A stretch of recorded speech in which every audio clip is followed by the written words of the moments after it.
te dou como ateu pra você ficar melhor ainda. Estuda Apocalipse. Vou explicar por quê. Porque a Terra, em Apocalipse, fala que o mar vai deixar de existir, a Terra vai... o Sol vai aquecer. Isso aí tem muito a ver com o que vai acontecer mesmo. Porque o Sol vai crescer e ele vai engolir Mercúrio, Vênus, Terra e Marte. Você acha que ele vai crescer? Não, Na Bíblia fala que ele vai apagar. Então, mas depois ele apaga. Tem muita coisa, a astrofísica com o Apocalipse tem muita coisa em comum. Sim. Pode ser, porque é o jeito figurado da Bíblia escrever, obviamente, né? A ideia, o Sol, o que vai acontecer com ele? Ele vai virar uma gigante vermelha, ele vai engolir Mercúrio, Vênus, Terra e Marte. Depois que ele fizer isso, aí ele apaga. Ele vira uma anã branca, que é uma estrela apagada. Aí você sabe o que está escrito lá em Apocalipse? Não, manda aí. Quando ele apaga, o próprio Deus, o Criador, ele desce do céu inacessível e ele vai ser a luz, do jeito que ele foi em Gênesis 1. A galera fica surtada. O que tem muito a ver também, porque é o seguinte, a anã, olha como que é interessante, né? A anã branca, ela não funde elemento químico, igual está acontecendo agora no Sol.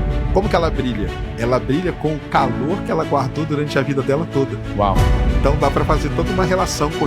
Muita gente já me falou desse lance do Apocalipse aí. Não, a parada massa que eu sugiro que você estude, que vai linkar com... Que você é um cara que tem esses drivers todos. Gênesis 1 e 2, que é a criação e a formação, e Apocalipse 21 e 22, que é o fim.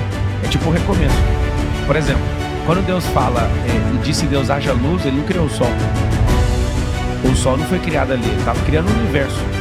O Sol, que é um sistema, nós temos alguns tipos de tempo. Tem um tempo que aí é bíblico, essa parada do Kairos, eu não sei se cientificamente isso tem correspondência, mas tem um Kairos, que é esse tempo fora do tempo, que aí é como se fosse outras eternidades, e tem o Cronos, o tempo que a gente responde ao Sol.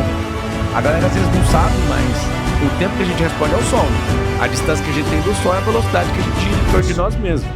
Por exemplo, você vai pegar, tem planeta que leva 84 ou 88 anos para dar uma volta no Sol. O planeta demora até muito mais. Tem planeta que leva 88 dias. Ou seja, é em relação à distância ao Sol.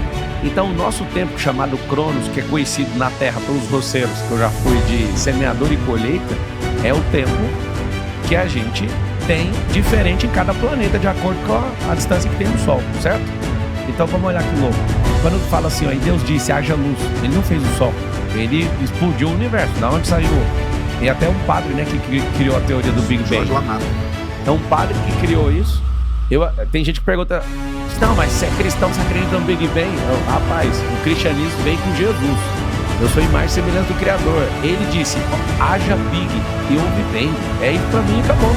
Até que não tenha as camadas desconhecidas da física que o Stephen Hawking fala, se ele não dá conta de explicar, por que eu tenho que ter todas as respostas?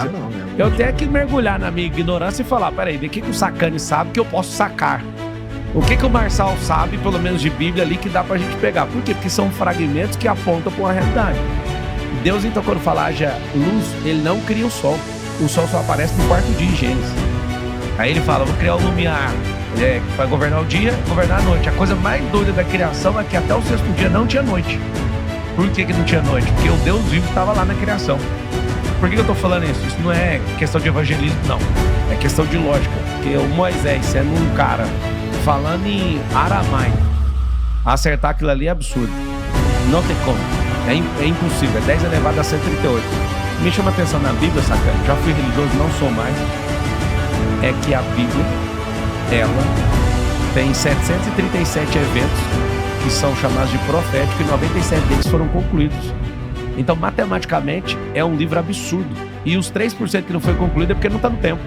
Não tem nada fora do tempo sem ser concluído. Então, é por isso que eu humildemente dessa sugestão, sabe por quê?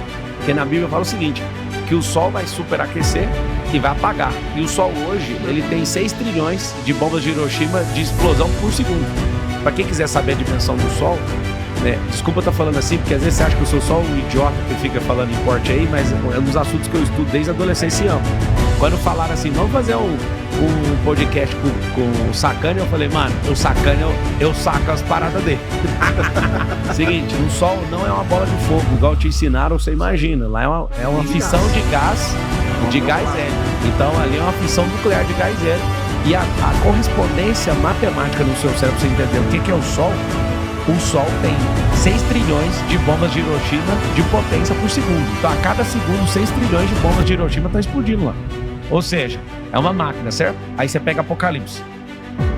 Humildemente eu sugiro, por quê? Por conta da matemática bíblica. De 97% já está concluído, os 3% que falta é porque falta gatilho para ativar. Aí o que fala? Olha que louco. Eu acho isso louco demais. Fala o seguinte, que vai chegar o dia que o sol não vai mais existir, nem o mar. A terra já foi purificada com água, tanto é que no topo das colinas, já fui nas maiores que tem no mundo e falta só no Nepal. Tem calcário, sim ou não? No topo. Ou seja, a água do mar já subiu, igual falando de dilúvio. Mas a parte doida. Aí ele fala que a terra vai ser purificada no fogo. Então faz todo sentido o que você falou. Sim. Da gente ser engolido e vai depois da purificação por fogo, essa quantidade de bombas nucleares, que é 6 trilhões por segundo, de bombas de Hiroshima, ela apaga e tá escrito a coisa mais doida que o João viu, lá na ilha de Patmos, que eu tive lá também. Recomendo que vocês irem lá. Foi um dos lugares mais loucos que eu já pisei na Terra. Quando isso acontecer, vai descer o Criador, aquele que era, que é e que há de vir, que está fora da criação. O Criador do relógio, pela primeira vez, entra no relógio. Ele entra no relógio, e aí, como foi no primeiro dia da criação, no segundo e no terceiro, antes de criar sol, ele é a própria luz. Está escrito exatamente assim. Então, a gente não pode usar um ateísmo para deixar um fragmento tão violento, escrito em 3 línguas, 40 autores, não faz o mínimo sentido. Foi escrito em aramaico, hebraico e grego koiné, a Bíblia.